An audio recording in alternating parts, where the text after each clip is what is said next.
ধীরেন্দ্রনাথ গুহঠাকুরতা তাঁর স্মৃতিচারণের মধ্য দিয়ে শ্রী শ্রী মায়ের করুণা কাহিনী বিবৃত করেছেন। উনি বলছেন, উদ্বোধনের সিঁড়ি দিয়ে উপরে উঠছি। পূজনীয় শরৎ মহারাজ ডেস্কে বসে লিখছেন। সিঁড়ির কাছে যেতেই হেঁকে বললেন, কে যায়? মার দেহ ভালো নয়, যেও না। আমি কোনো কথা না শুনে তাকে ধাক্কা মেরেই মায়ের কাছে গেলাম। মা পুজোয় বসেছিলেন। আমার দিকে তাকিয়েই বুঝলেন দীক্ষা প্রার্থী। একটু হেসে বললেন, কাল এসো। পরের দিনের দীক্ষান্ত অনুভূতিকে তিনি বর্ণনা করেছেন এইভাবে।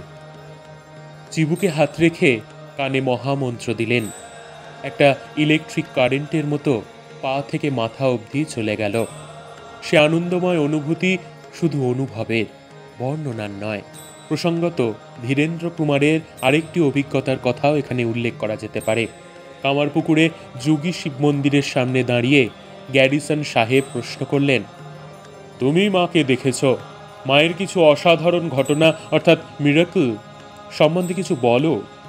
উত্তরে তাকে বললাম, তুমি নিজেই তো মায়ের করুণার বড় উপমা। খুব কম সময় আর অল্প অর্থ ব্যয় করে আমরা এসেছি কলকাতা থেকে। তুমি ক্যালিফোর্নিয়া থেকে কামারপুকুরে এসে হাজির হয়েছ। এটাই মায়ের করুণার ভালো দৃষ্টান্ত নয় কি?